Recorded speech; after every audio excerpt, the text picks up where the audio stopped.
یعنی تکلیف اور فضل بھی، اور وہ ہی ہے بے حد بخشنے والا، نہایت رحم کرنے والا ہے۔ اسی طرح سورہ الاعراف میں آتا ہے کہ اللہ کے سوا کوئی بھی نفع نقصان کا مالک نہیں۔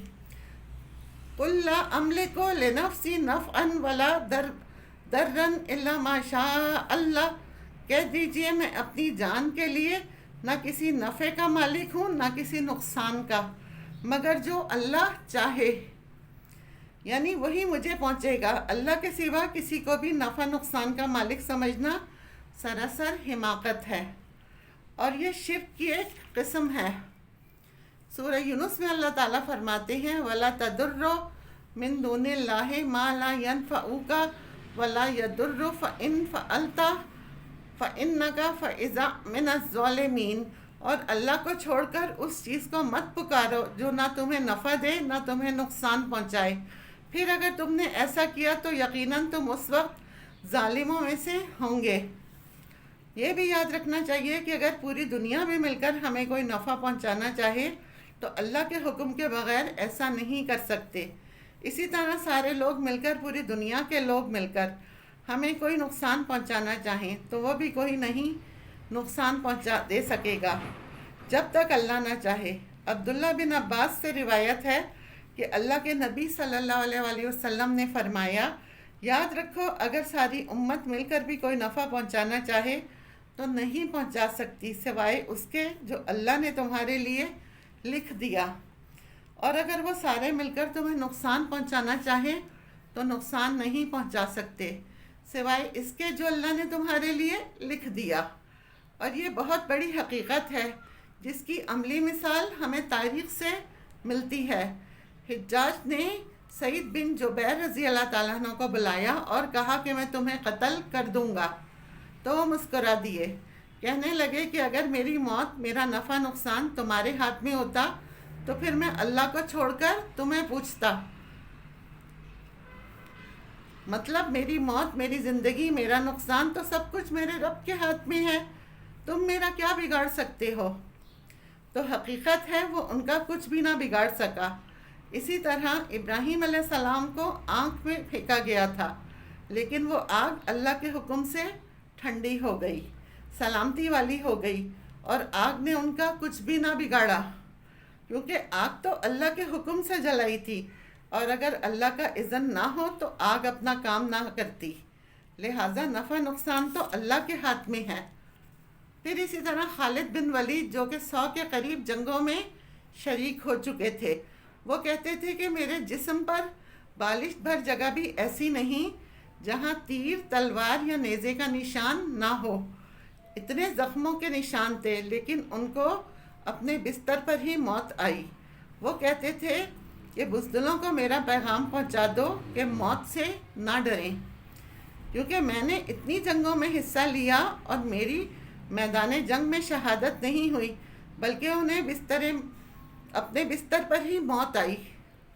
یہ یقین اگر انسان کا ہو جائے کہ موت، بیماری اللہ کے اذن سے ہے، اسی طرح خوشحالی بھی اللہ کے اذن سے ہے، اسی نے دی ہے، تو پھر انسان کے اندر سے ٹینشن، ڈپریشن، خوف اور غم، یہ سب کچھ اس سے دور ہو جاتا ہے، اور وہ ہر حال میں امن سے جینا سیکھ لیتا ہے۔ حقیقت یہ ہے کہ انسان کو وہی پہنچتا ہے جو تقدیر میں لکھا ہوا ہے، اور اللہ کے فیصلے بہت پہلے لکھ دیے گئے تھے۔ حدیث میں آتا ہے کہ سب سے پہلے اللہ تعالیٰ نے قلم کی تخلیق کی اور اسے حکم دیا کہ مستقبل میں ہونے والی تمام چیزوں کو لکھ دو۔ عبداللہ ابن عمر بن عاص سے روایت ہے کہ میں نے رسول اللہ صلی اللہ علیہ وسلم کو فرماتے ہوئے سنا کہ اللہ نے آسمانوں اور زمین کی تخلیق سے 50,000 سال پہلے مخلوقات کی تقدیر لکھ دی تھی، اور اللہ کا عرش جب پانی پر تھا، اتنا پہلے سب کچھ لکھا گیا۔ یہ سب اللہ تعالیٰ نے لکھا ہوا تھا کہ میں اور آپ اور جتنے بھی لسنرز ہیں وہ یہ سب سن رہے ہوں گے، لیکن اللہ نے یہ سب کچھ پہلے سے لکھا ہوا تھا۔ قرآن مجید کی سورت الحدید میں آتا ہے ما اصاب فی مصیبت فی الارض ولا فی انفسکم الا فی کتاب من قبل ان نبرأها ان ذلک للہ یسیر لَكَيْ لَا تَسُوا عَلَىٰ مَا فَاتَكُمْ وَلَا تَفَرَّحُوا بِمَا آتَاكُمْ وَاللَّهُ لَا يُحِبُّ كُلَّ مُخْتَالٍ فَخُورٍ۔ کوئی مصیبت نہ زمین پر پہنچتی ہے اور نہ تمہاری جانوں پر، مگر وہ ایک کتاب میں لکھی ہیں اس سے پہلے کہ ہم اسے پیدا کریں۔ یقیناً یہ اللہ پر بہت آسان ہے، تاکہ تم نہ غم کرو اس پر جو تمہارے ہاتھ سے نکل جائے، اور اس پر اکڑ نہ جاؤ جو اللہ تمہیں عطا فرمائے، اور اللہ کسی تکبر کرنے والے سے محبت نہیں رکھتا۔ تکبر کرنے والا کون ہے؟ وہ جو یہ سمجھتا ہے کہ سب کچھ اسے اس کی محنت اور کوشش کا نتیجہ ہے۔ جب اس کی محنت کا نتیجہ سامنے آتا ہے اور فخر کرنے لگتا ہے اور وہ اترانے لگتا ہے۔ اس سے یہ سبق ملتا ہے کہ انسان کو جب کوئی نعمت ملے تو اس پر اترائے نہیں، کیونکہ اس پر اللہ کا فضل ہوا۔ بہت سے لوگ ایسی محنت اور ایسی کوشش کرتے ہیں، وہ اس انجام کو نہیں پہنچتے اور وہ فائدہ حاصل نہیں کر پاتے جو اللہ کے دینے سے ہی انسان کو ملتا ہے۔ یہ بات بھی یاد رکھیے، قیامت تک ہونے والی ہر چیز لکھی ہوئی ہے۔ الم تعلم ان اللہ یعلم ما فی السماء والارض ان ذالک فی کتاب ان ذالک علی اللہ یسیر۔ کیا تم نہیں جانتے کہ اللہ وہ سب جانتا ہے جو آسمانوں اور زمین میں ہے؟ بلا شبہ یہ سب کچھ ایک کتاب یعنی لوح محفوظ میں درج ہے۔ اللہ کے لیے یہ بات بہت آسان ہے۔ سورہ یاسین میں آتا ہے وَكُلَّ شَيْءٍ أَحْصَيْنَاهُ فِي إِمَامٍ مُبِينٍ، اور ہم نے ہر چیز کا ایک واضح کتاب یعنی لوح محفوظ میں ریکارڈ رکھا ہوا ہے۔ تو گویا ہر چیز تقدیر سے ہے۔ طاؤس کہتے ہیں کہ میں رسول اللہ صلی اللہ علیہ وسلم کے متحد صحابہ سے ملاقات کی، وہ کہتے تھے کہ ہر چیز تقدیر سے وابستہ ہے، صرف انسان ہی کی تقدیر نہیں بلکہ ہر چیز، جو بھی چیز اس کائنات میں پائی جاتی ہے، اس کا آغاز کب ہوا، اس کی انتہا کب ہوگی، اس کا کتنا فائدہ ہوگا، کتنا نقصان، سب کچھ لکھا ہوا ہے۔ کوئی چیز بھی تقدیر سے آگے نہیں بڑھ سکتی، یعنی اللہ نے جو فیصلہ کر دیا اس سے آگے کسی اور کا فیصلہ پھر نہیں چلتا۔ اللہ کے نبی صلی اللہ علیہ وآلہ وسلم نے فرمایا، اگر تقدیر سے کوئی چیز سبقت کر سکتی تو وہ نظر تھی، لیکن وہ بھی اللہ کے اذن سے ہی ہوتی ہے، اور رزق، عمل، سب کچھ تقدیر سے ہے۔ ابو درداء کہتی ہیں کہ میں نے رسول اللہ صلی اللہ علیہ وسلم کو فرماتے ہوئے سنا، اللہ ہر بندے کی تقدیر میں 5 چیزیں لکھ چکا ہے: اس کی عمر، اس کا رزق، اس کا عمل، اور یہ کہ وہ شقی ہوگا یا سعید۔ بعض لوگ یہ باتیں سن کر یا پڑھ کر یہ سمجھتے ہیں کہ سب کچھ تو لکھا ہوا ہے تو پھر ہمیں کچھ کرنے کی ضرورت ہی نہیں۔ اس کا یہ مطلب نہیں، اللہ کو یہ پتہ تھا۔ یعنی تقدیر کیا ہے؟ علم اللہ سابق، کسی کام کے واقع ہونے سے پہلے ہی اللہ کو معلوم ہونا کہ یہ ایسے ہوگا۔ ہم بعض اوقات اپنے تجربات اور محدود معلومات کی روشنی میں پہلے سے ہی پیشین گوئی کرنے لگتے ہیں کہ یہ چیز ایسے ہوگی۔ ہر چیز کے معاملے میں ہر ایک اندازہ کرتے رہتے ہیں۔ بعض اوقات ہمارے اندازے صحیح بھی ہو جاتے ہیں اور بعض اوقات غلط ہو جاتے ہیں۔ اللہ تعالیٰ کا جو اندازہ ہے، علم ہے، کسی بھی چیز کے بارے میں وہ غلط نہیں ہے، اس میں کوئی خطا نہیں ہے۔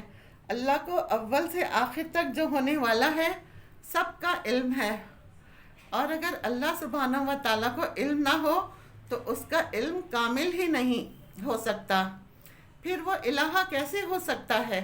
یہ بالکل بنیادی چیز ہے کہ اس کو علم تھا کہ میں کون سی چیز پیدا کروں گا اور اس کو کیا کیا دوں گا اور وہ کیسے استعمال کرے گا، وہ اس نے پہلے ہی سے لکھا ہوا ہے۔ گویا انسان کا ہر عمل اللہ کے علم میں ہے، اس سے پہلے کہ انسان اسے کرے۔ اللہ کو تو علم کامل ہے، مکمل ہے، پرفیکٹ ہے، جس کی بنا پر وہ پہلے سے ہی یہ جانتا ہے کہ کون سا انسان کیا کرنے والا ہے، وہ یہ پہلے ہی سے جانتا ہے۔ پھر اسی طرح ہمیں ایک حدیث سے بھی پتہ چلتا ہے کہ انسان کی رنگت، مزاج، یہ سب بھی تقدیر سے ہے۔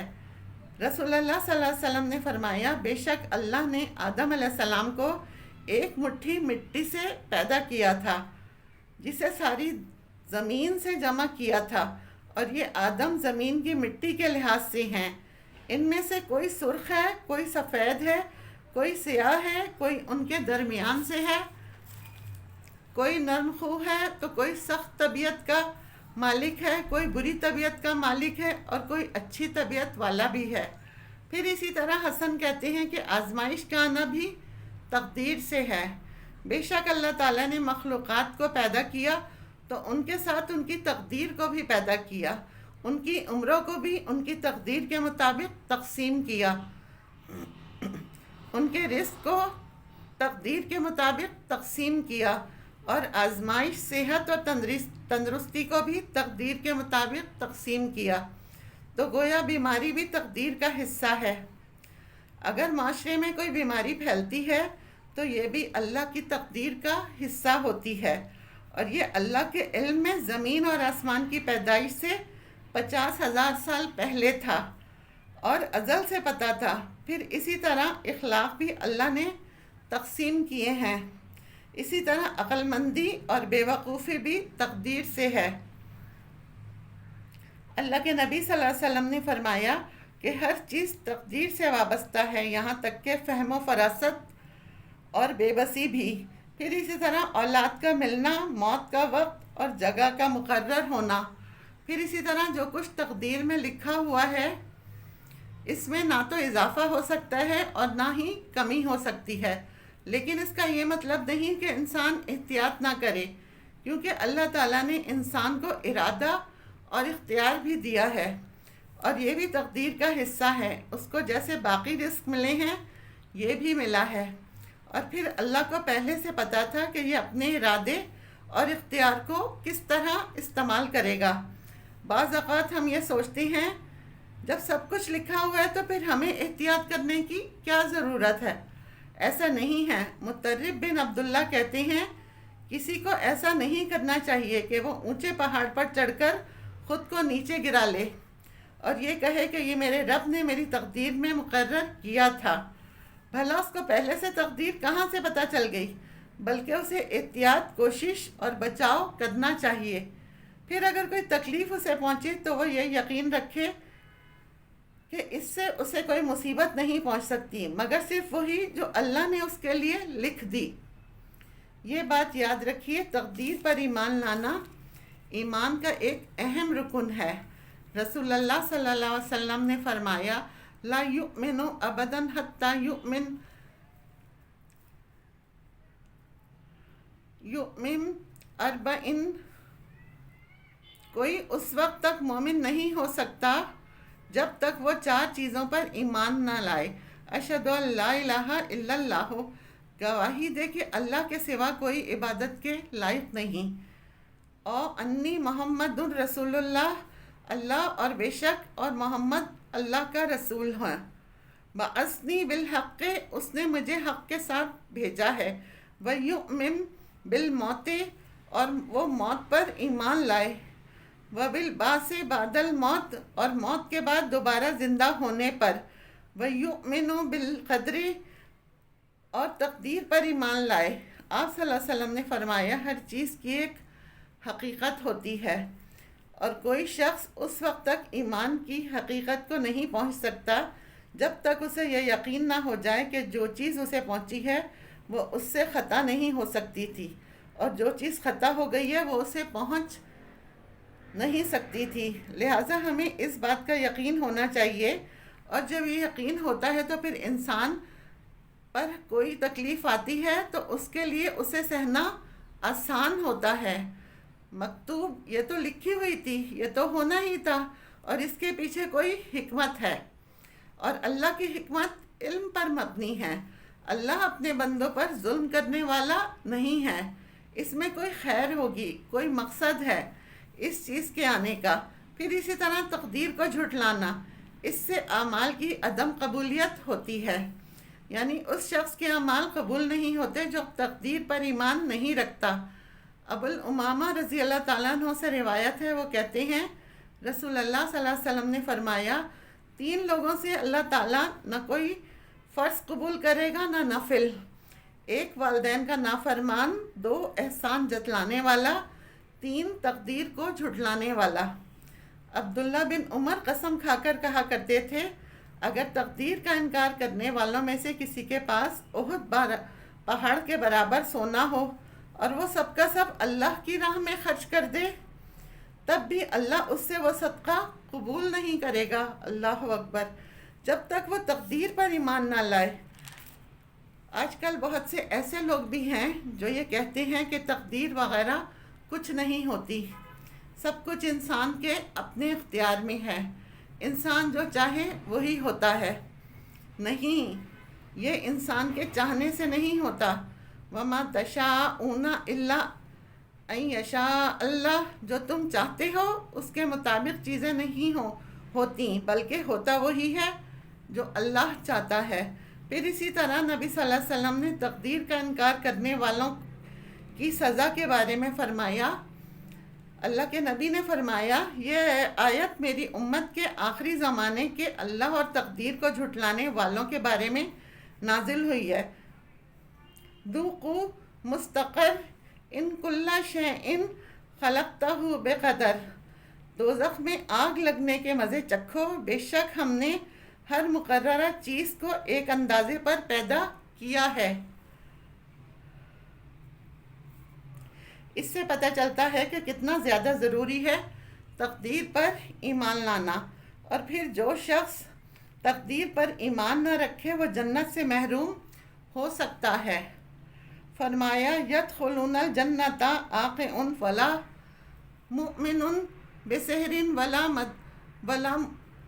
ولا مؤمن بخمر ولا مقدم بقدر۔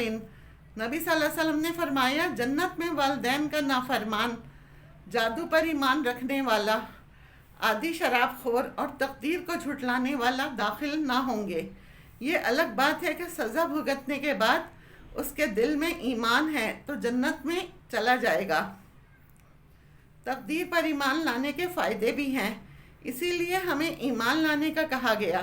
سب سے پہلی بات یہ قضا اور تقدیر پر ایمان لانا انسان کو اپنے رب پر توکل کرنے والا بنا دیتا ہے۔ مسلمان اسباب کو انتہا کرتا ہے مگر اس پر بھروسہ نہیں کرتا، کیونکہ وہ جانتا ہے کہ ہر چیز اللہ کی قدرت اور مشیت کے مطابق ہوتی ہے۔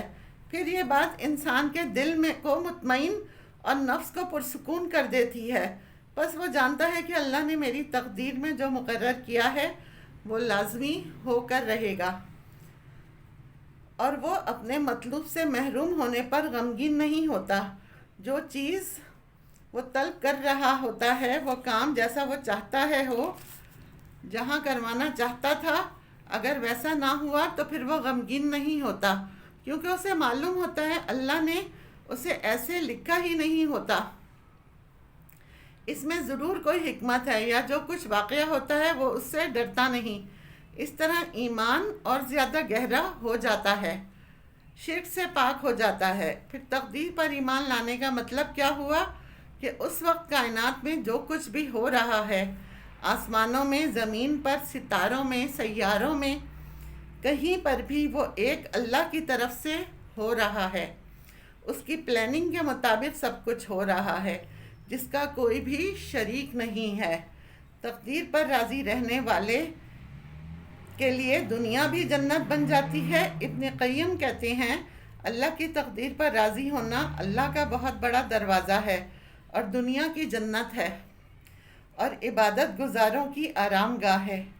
پھر اللہ اس شخص کی طرف متوجہ ہو جاتا ہے، وہ شخص اپنے رب پر ہی توکل کرتا ہے۔ جو کوئی اللہ پر بھروسہ کرے تو وہ اسے کافی ہے۔ وَتَوَكَّلْ عَلَى اللَّهِ وَكَفَى بِاللَّهِ وَكِيلًا، اللہ پر بھروسہ کریں، اللہ کا وکیل ہونا کافی ہے۔ کن کن معاملات میں اللہ پر توکل کرنا چاہیے؟ ہر معاملے میں کوئی بات ہے، غمگین لگے، رونے کے بجائے اللہ پر توکل کریں۔ اچھی لگے اللہ پر بھروسہ کریں کہ یہ تو ہمیشہ چیز نہیں رہے گی، صرف اللہ ہی ہے جو ہمیشہ کے لیے ہماری مدد کرنے والا ہے۔ اللہ پر توکل کرنے کے لیے دعا مانگیں۔ اللہم لکا اسلمت و بکا آمنت و علیک توکلت و الیک انعمت و بکا خاصمت۔